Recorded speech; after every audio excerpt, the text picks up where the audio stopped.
I see a lot of government officials, a lot of public office holders coming out to say that, okay, it's enough. They should suspend the protest. You know, sometimes I wonder what actually gives this government the belief that they can talk to us, and whenever they talk to us, we should listen. But when the public cry out to them, when we talk to them, they are not willing to listen. But they always expect us to obey them, to listen to them. Now to the government, the president, the senators, the lawmakers, the ministers, governors, the DSS, the police, the army, whatever you are. Before there will be suspension to protest in Nigeria. Because right now you people are thinking you've won. Solely because this one is coming down. Don't think so. A lot is on the way. I promise you that a lot is on the way. And when the right time comes, no matter what you do, you can't quench it. If you guys don't change. Now what we're trying to say, before there will be suspension to protest in Nigeria, there should be suspension to hunger. There should be suspension to insecurity. There should be suspension to continue increase in fuel price. There should be suspension to politicians looting public fund to sponsor their families so that they can live flamboyant life, sponsor their children abroad. There should be suspension to public officials using our money to treat their personal health abroad. There should be suspension to all manners of irregularities. There should be suspension to corruption in the army. There should be suspension. There should be suspension to all manners of irregularities, corruption, and what have you. There should be suspension. And most importantly, there should be suspension to this subsidy removal lies that you guys are telling. We know there is nothing like subsidy. So don't think you can fool everyone at the same time. No. We know there is nothing like subsidy. NNPC is just there telling lies.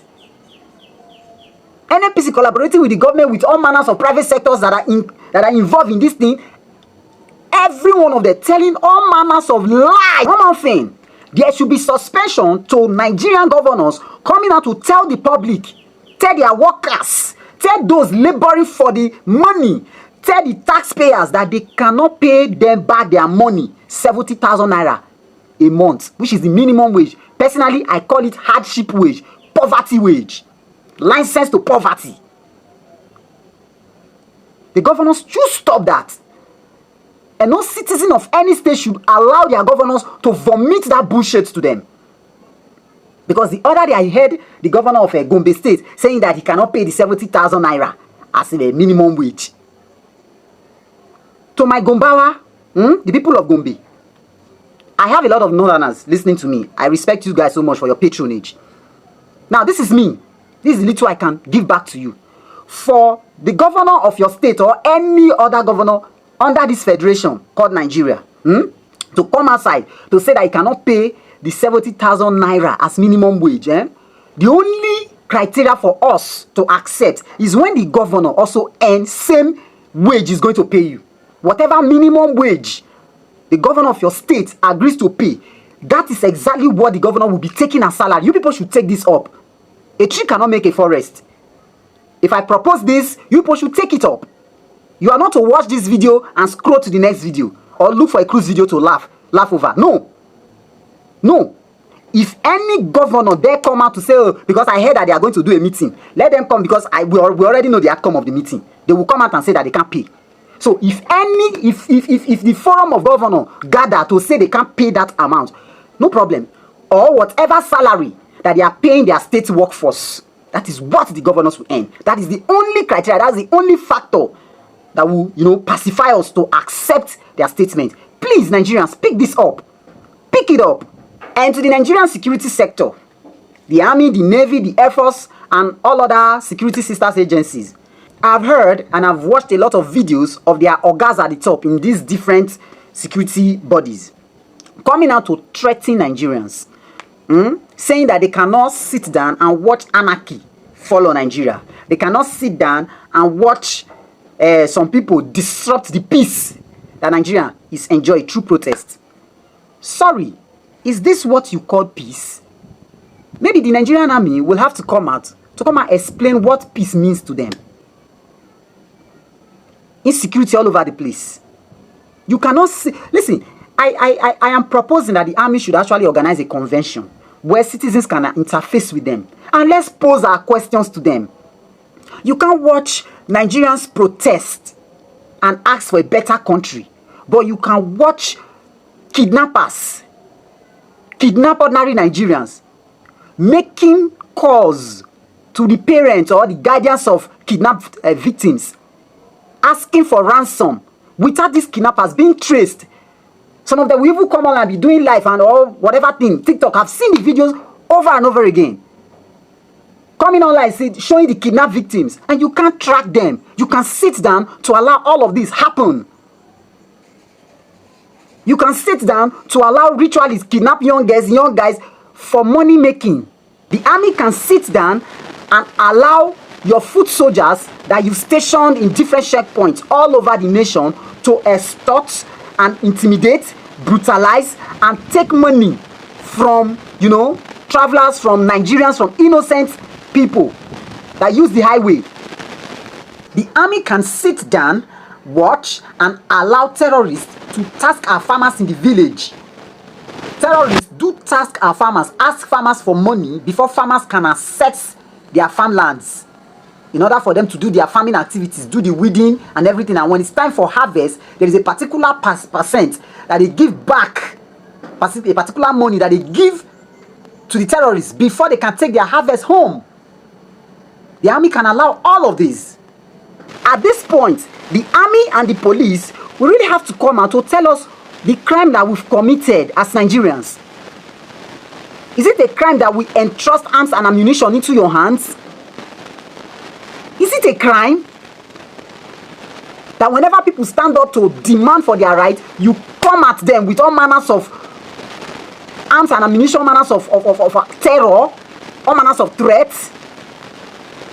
Is it a crime that we say, okay, you people should guard the territorial integrity of the nation, then we gave you arms to aid your work? To the police, always extorting money, extorting money. What is the crime? What is the wrong of Nigerians? What crime have we committed? That I braid my hair, I'm not a suspect. That I'm on dread, I'm not a suspect. I'm not a criminal. I ask you a question now. Your politicians, your senators, your governors, your ministers, your presidents, your public office holders who are looting money, are they dressing responsibly? Since dress the way you will be addressed, are your politicians dressing like thieves? Are they dressing like criminals? Aren't they well dressed? Are they not stealing? So how can you use dressing as a yardstick to determine who is a criminal and who is not? To the army, the police, the DSS, and other security agencies, you've sworn an allegiance to protect Nigerians and not to protect politicians who are hell-bent in destroying the nation, looting public funds, doing the biddings of the West, who are always, taking our resources, exploiting us. You are protecting the people who are doing the bidding of the West against our own wish. And whenever we cry out, you crack your gun. Is it not a crime that we gave you gun to protect us, to protect our territorial integrity? What is the crime of the ordinary Nigerian? Let the army explain. Let the army explain. Because right now, on I tell you like this, everybody is a human being and a woman born us. Now, woman born us. Let them come out to explain to us that, okay, this is your wrong. This is what, let us know where we have wronged them. When I mean them, the army, the police, the DSS, let them come out. Tell us, maybe in a conference, organize any summit. Let Nigerians attend and throw questions to you so that you answer us. You can watch politicians loot, destroy the nation. Whenever we shout, you say they have immunity. The ones that have left office, that EFCC had actually indicted, EFCC cannot arrest. The ones that they've been able to arrest, our courts will continue to adjourn cases until the public will forget about the issues. We forget about the matter. And they start working free again. What is the crime of the ordinary Nigeria? And you guys are using our money to pay yourselves. You deduct money from our daily earning just to pay yourself, just for you to live large. Our public officials will borrow money and they will in turn loot the money again, just to satisfy their greediness, their self-centeredness, just for them to live buoyantly, just for them to sponsor their children abroad, pay their children's school fees, carry olosho, all manners of, oh Jesus. If you're a Nigerian and you're not reasoning these things that I'm telling you, and you are not planning on any action to take, you go chi chi chi, you go chon chon chon, like this you know they pray, I no fit fool you.